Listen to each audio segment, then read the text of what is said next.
The X-Zone radio and TV show is largely an opinion talk show. All opinions, comments, or statements of fact expressed by Rob McConnell's guests are strictly their own and are not to be construed as those of the X-Zone radio and TV show or in any manner endorsed by Rob McConnell, Relmar McConnell Media Company, Talkstar Radio Network, its affiliated stations, or employees.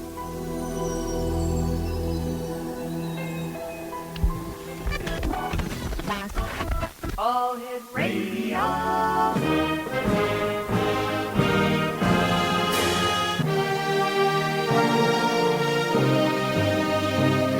Welcome to the X-Zone, a place where fact is fiction and fiction is reality. Now, here's your host, Rob McConnell.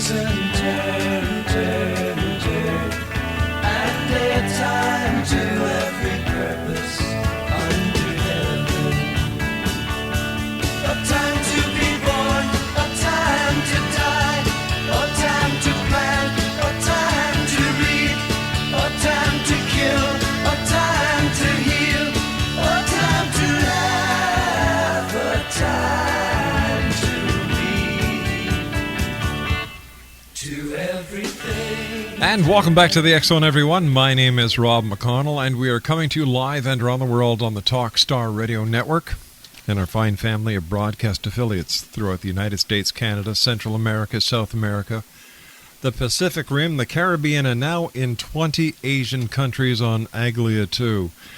If you'd like to give us a call, our toll-free number is 1-877-528-8255. That's toll-free throughout the U.S., Canada, Alaska, and Hawaii at 1-877-528-8255.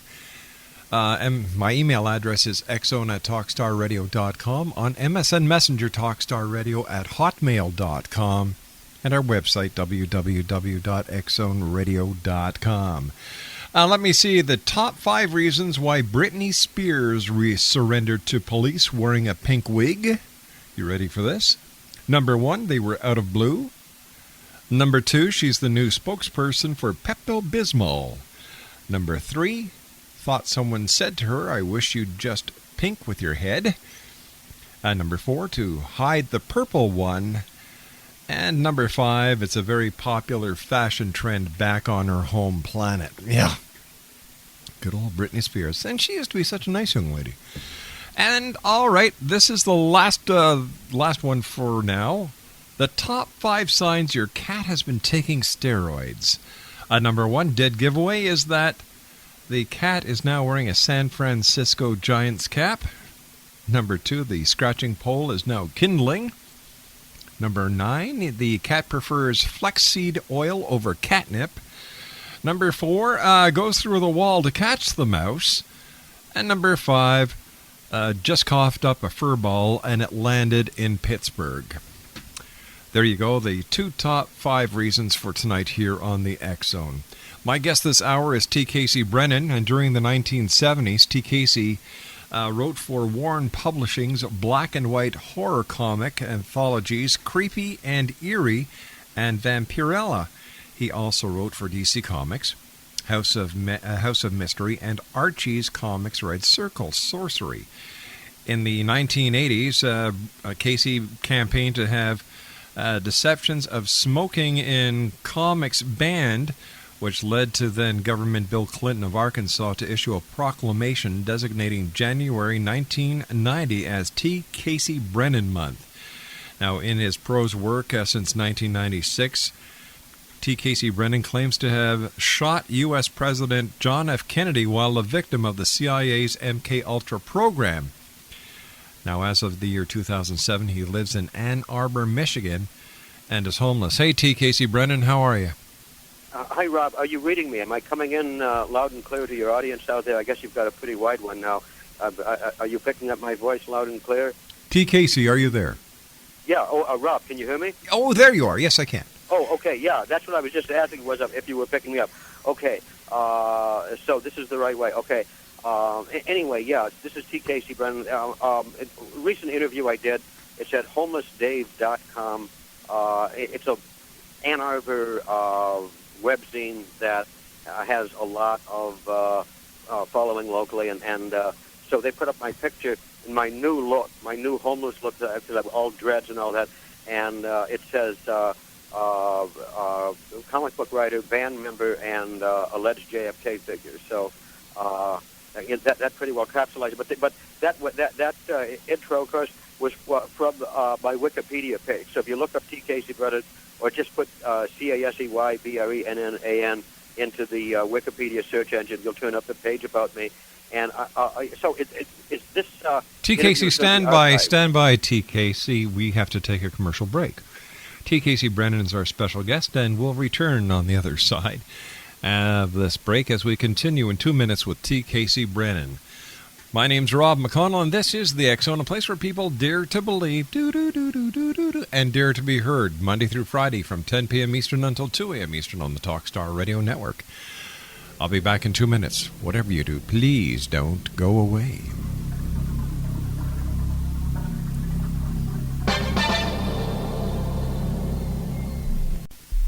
Lift me, won't you lift me above the old routine?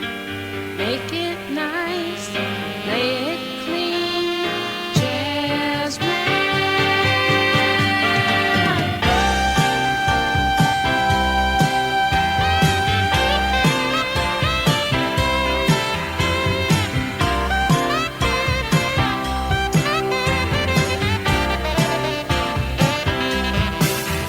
When the jasmines testify and a faithless man believes, he can sing you into paradise or bring it to your knees.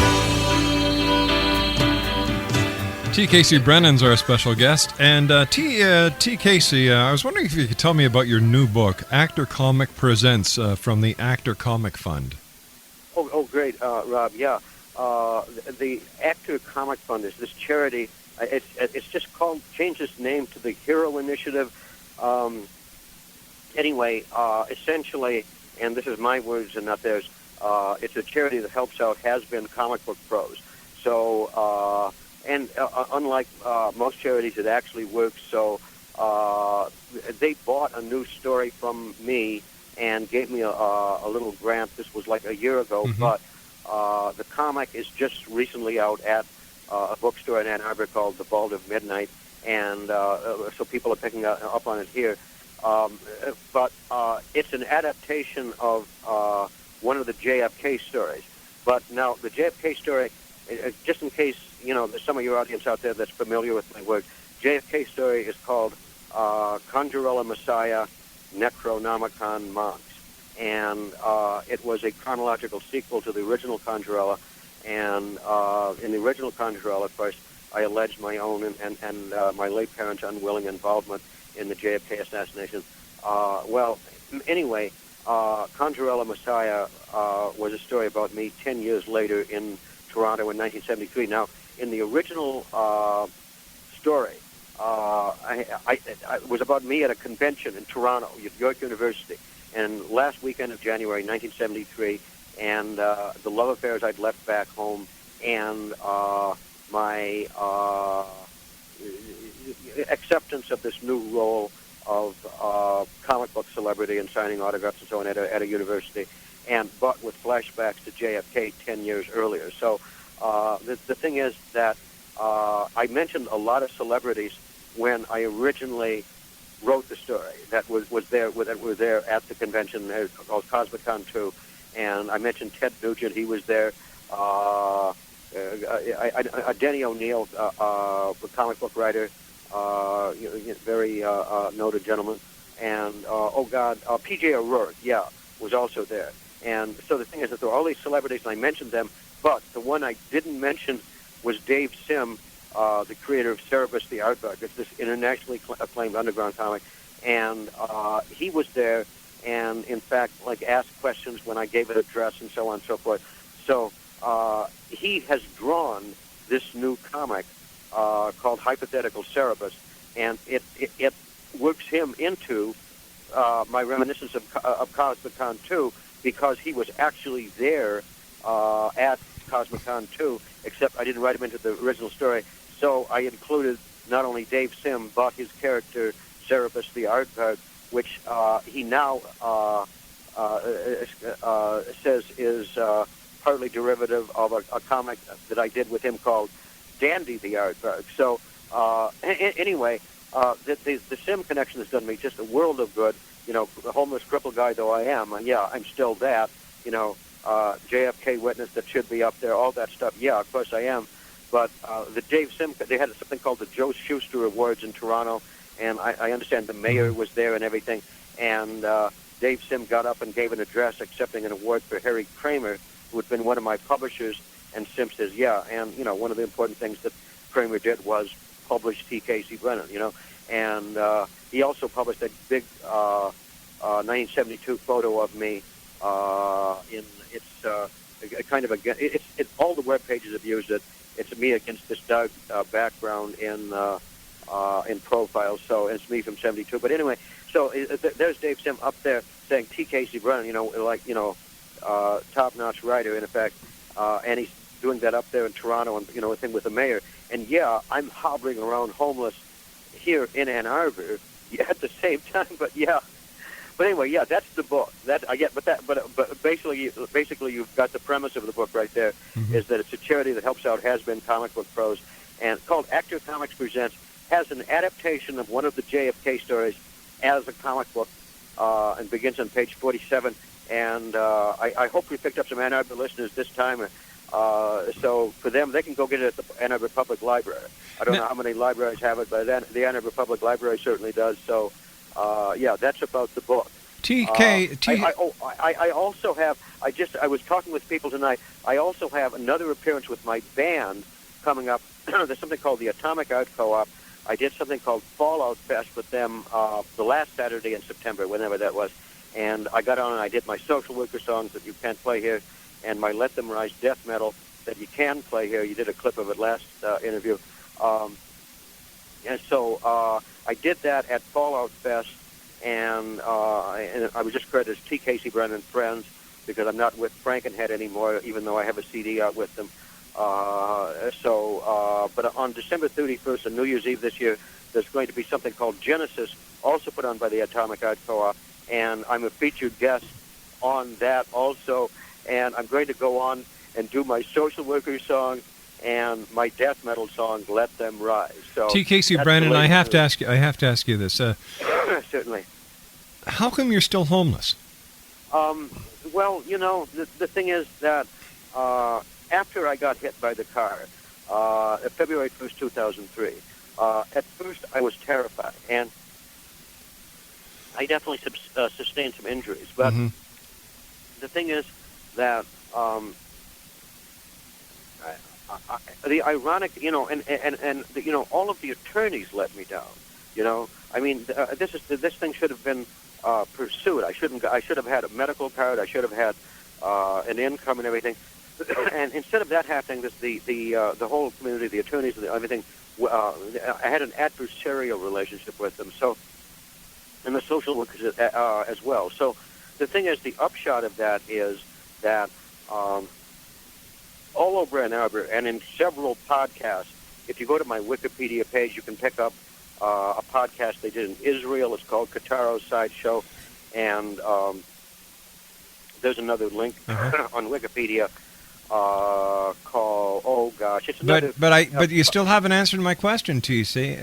Okay. But anyway, but this leads into it, because there's this song that I'm getting to that played in all those places. It's called Social Worker Blues. My guitar player named it. I hate the word blues in it, but it keeps saying, "Oh, there's a train going by now, Rob." That's the sound of a train in Ann Arbor. But so the thing is, yeah, I'm down by the tracks. I'm down by the tracks. So anyway, the song says, "Hey, social worker, comma, and obscenity," and I say it like 50 times, and twice I say we're street punks, we're gutter punks, and I say that 50 times. So the thing is, and then I say that once at the end, once at the beginning. So the thing is that, the system has ganged up on me. Hopefully there are people out there that say, sure, this has to do with the JFK assassination, because he went on and said on radio and websites and everything else, I'm a JFK witness. I should be up there testifying against David Ferrie, but here I am hit by a car. Yeah, you can pick up on that. But the thing is that I've reached a stage in my career where that's not the main thing. Oh, there's the train whistle, Rob. Isn't that cute? cute? A train whistle in the background. Can you hear it? But T. Casey Brennan, once again, I'm going to ask you this question. Oh. Yeah, I'm saying you could say it's a result of a conspiracy, but the thing is that at the same time, whatever happened, however many cards fell together, and the thing is that if it's a bunch, if later on when this is investigated by Congress or something, and there's a bunch of creeps up there saying, it was just because there wasn't enough allocated for free attorneys or whatever. The thing is that whatever the reason, it's like I made this part of my promo. There's an interview. I sent you links to two different interviews. There's one on the Wikipedia page where, again, I take it and instead of being destroyed by it, I champion it.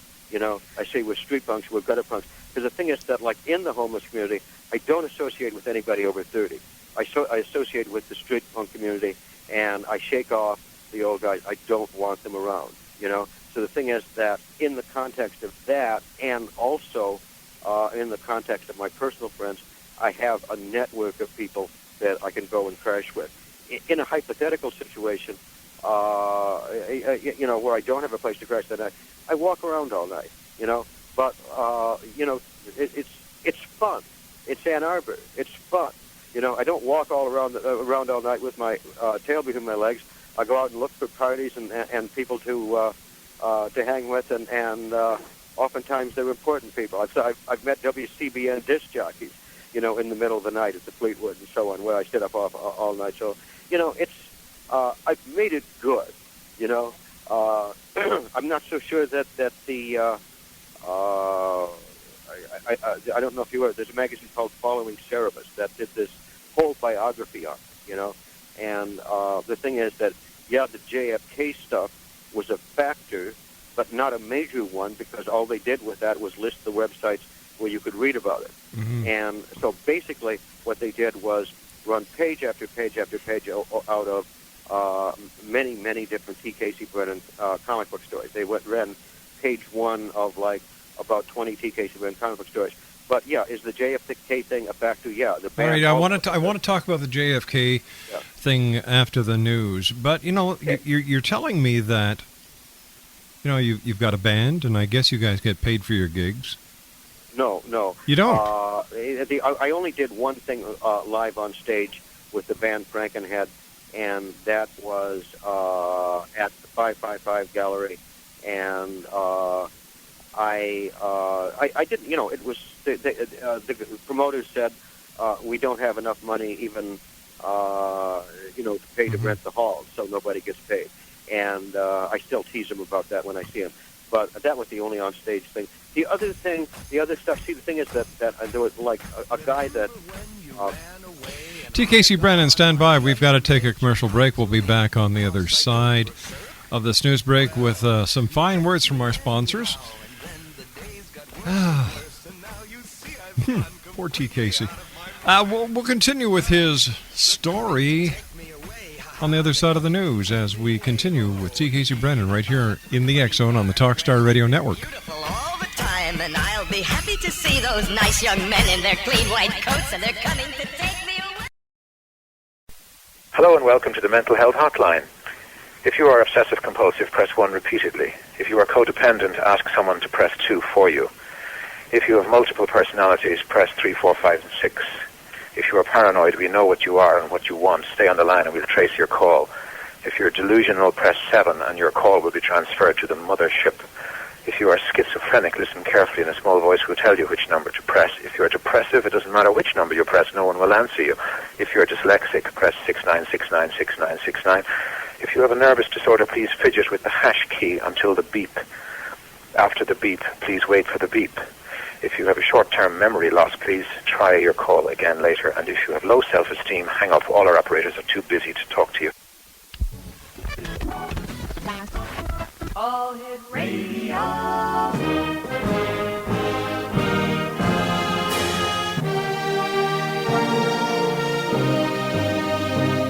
Welcome to the X Zone, a place where fact is fiction and fiction is reality. Now, here's your host, Rob McConnell.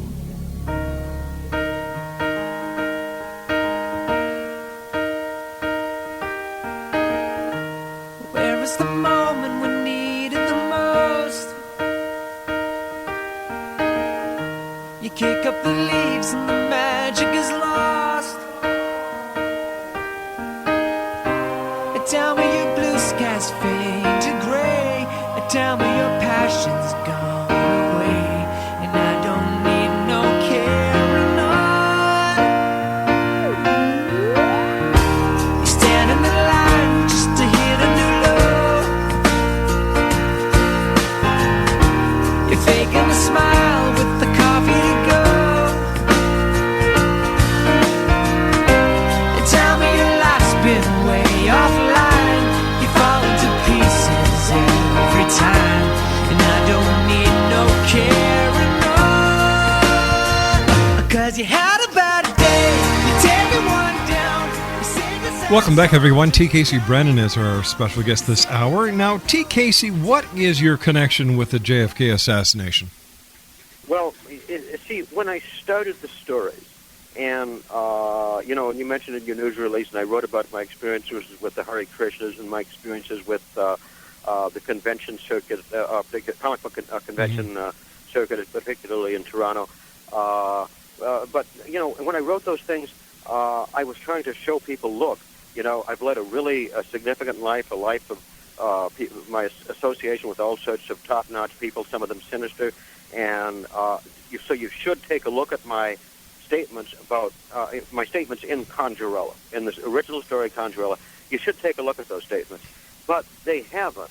So the thing is that there's no point in me trying to hammer that home anymore, particularly that in view of the fact, and this is very strange, but instead of putting me on the witness stand where I belong, they put me on the comic book convention circuit. I've got one I'm supposed to be a guest on in November 2nd, something like that in Birch Run. I can't make it because, I've got no transportation there. But they put me on the guest list called X Tape or something like that. And, yeah, I've done a couple of appearances with, usually with different bands, but I don't get paid, Then why do you do it? For sure. But, the thing is that all I can do with the JFK thing right now is present it as art. That's my only choice, That's the only way I can keep it alive. Because obviously if people had taken it seriously, they wouldn't go, he got hit by a car, let's do nothing, or he's homeless, that's, a joke. All right, or but whatever. listen, T. Casey, we've got a number of new listeners since you were on the show with us the last time. And they don't know. I've seen that, yeah. They don't know what we're talking about. So I'd really appreciate it for the new listeners if you could recap your affiliation with the JFK assassination. Okay. I appreciate this, pal. No problem. At some point, hey, can we play the songs from the CD? At least clips from them, not the dirty one. I'll see what our engineer. I'll see what our producers can pull up here.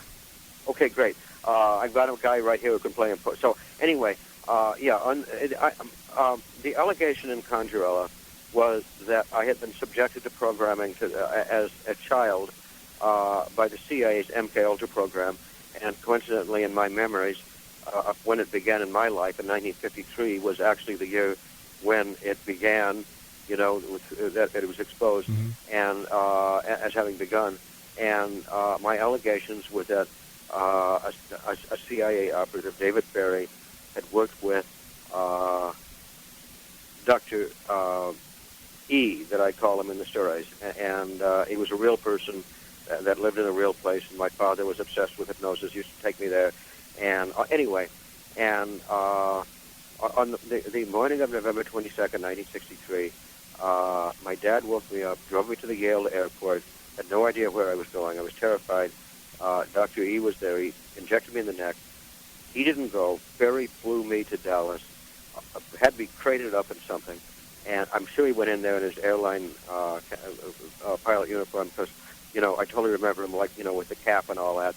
And I'm sure he initially he took it off before he went to the window, but he obviously, brought me up in a crate and uncrated me, and I was just 15 years old, and draped me over the gun, and I fired one shot. I no longer feel that shot connected, but the thing is, what I did feel I had a moral, ethical responsibility to do was to go to the American people, to your audience, people that were on the internet, whatever, and say, hey, look, I'm a viable witness. What happened since then? I mean, oh, my God, I got hit by a car, I'm homeless, the social workers and the whole system turned against me, and yeah, I'll make something cute out of it. I'll make something cool out of it. I did. The social worker song, they play it on WCBN, they play it on podcasts. It says, hey, social worker, obscenity, and that's the song, and we're street punks, we've got it punks. I'll make something funny out of it, but it's not funny at all. It's the American people taking a terrible loss. Casey, how come you changed your story from being the shooter, the person who pulled the trigger that brought down President Kennedy, to now being just a witness? Oh, no, well, see, the thing is, no, I never said I was the shooter. That was people that were, saying things about me. No, my statement was that, when I wrote Conjurella, I wrote it in 1996. I know what I said. My statement always was that David Ferrie and Dr. Earnshaw and my father had kidnapped me, that in that storage room in the Texas School Book Deposit Building, there were three men. There were my father, my late father, David Ferrie, and myself.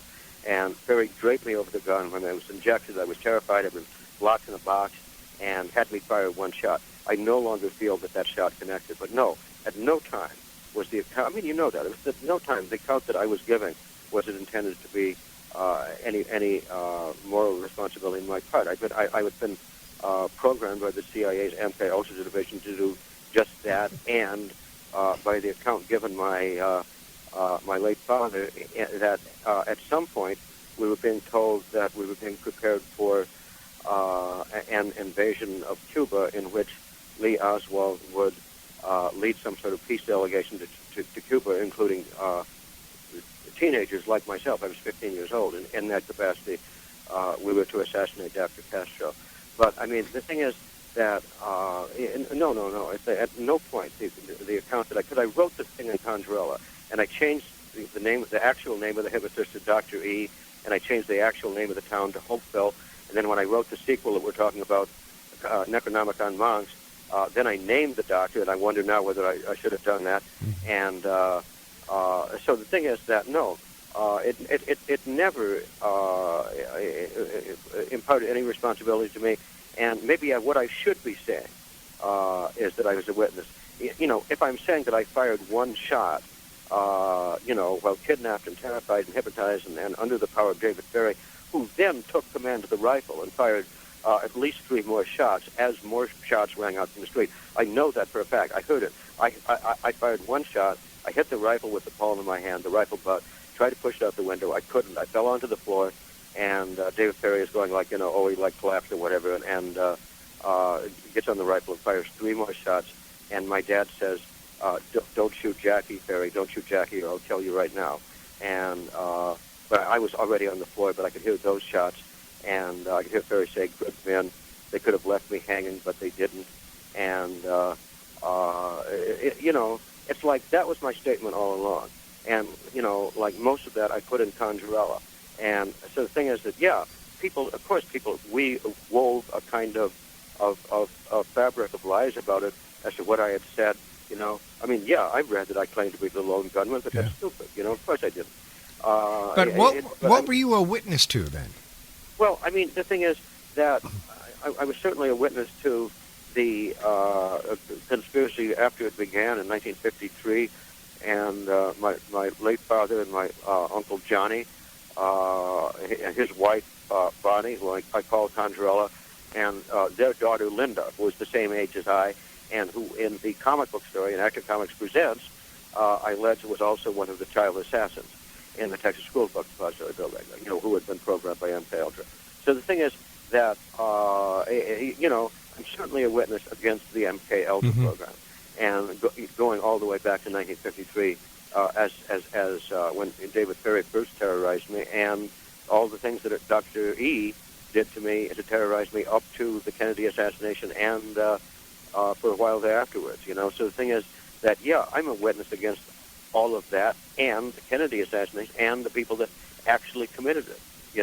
The thing is that, you can come up with all kinds of speculation as to what powers that be, were behind the Kennedy assassination.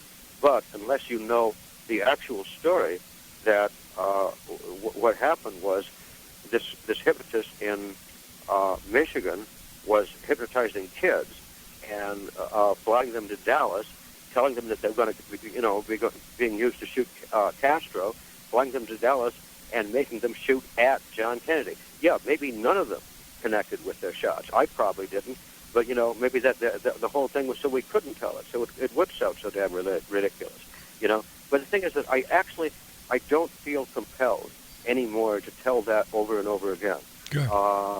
Yes, it happened, and I've reached a point in my career where people see that as art, period. They can't distinguish it in their minds from, the punk rockers' songs and the intellectual goth Vampirella, creepy eerie comics from the 70s, and they can't distinguish it from any of that. They're not looking at it and saying, it was some kind of like Clifford Irving type hoax, or the guy is crazy or whatever. It deserves to be homeless.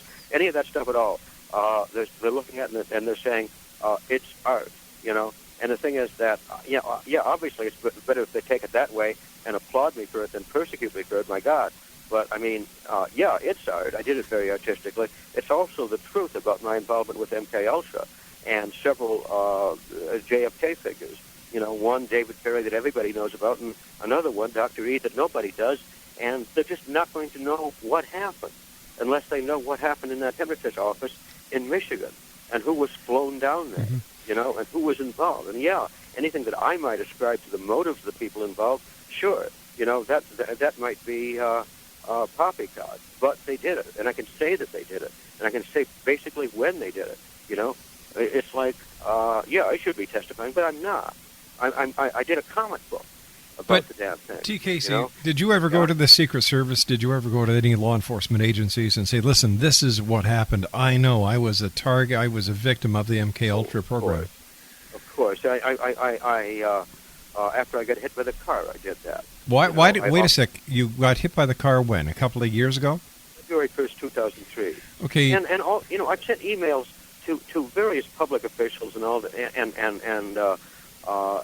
if they didn't help after I was hit by the car, they're not going to help. And the thing is that if what they think is going on, is that, I'm a homeless guy, but I'm a very industrious homeless guy, and no, I don't get paid for what I do, but, I set up things like my book on a bookstore locally, the Boulder Midnight, my stuff in the Ann Arbor Public Library, Action Comics Presents. I go on the stage with different bands, and I do my Defiant Social Workers song and my death metal song, Let Them Rise, and all that. If I can do all that, and people will say, the JFK work, hey, it's in this new comic. It's really great. This is sure a great comic. That's something. That keeps it alive. Oh, my God, Rob. That keeps it alive. But, of course I email politicians. Oh, my God. Rob, I'll tell you Did anybody take you seriously? No. Well, no. They didn't even read it, for God's sake. They didn't even read the allegations. It was just stuff on conspiracy websites that was up there with, stuff about Bigfoot and UFOs and Atlantis and things like that. It wasn't the truth, but,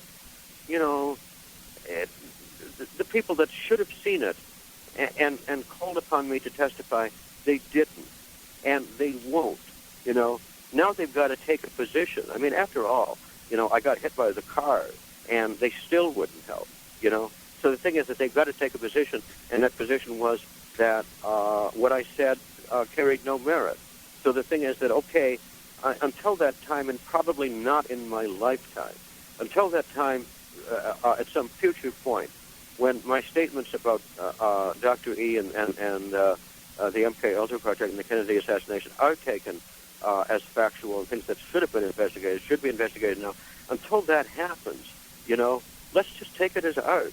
It's not, in my lifetime, it's not going to happen, Mm-hmm. you know, because the statements that I made, it's not the standard stuff, you know, Cuba, whatever, the mafia, I don't know. It's the MK Ultra program, a very real program that we began to counter what we said the North Koreans were doing in 1953. The Manchurian brainwash. Candidate. Hey, listen, T. Casey Brennan, we've got to take a commercial break. Please stand by. Exonation, if you'd like to find out more about T. Casey Brennan, he is in Wikipedia, en.wikipedia.org/WIKI/capital T._Casey_Brennan. And, of course, we're going to have a link to that site on our site.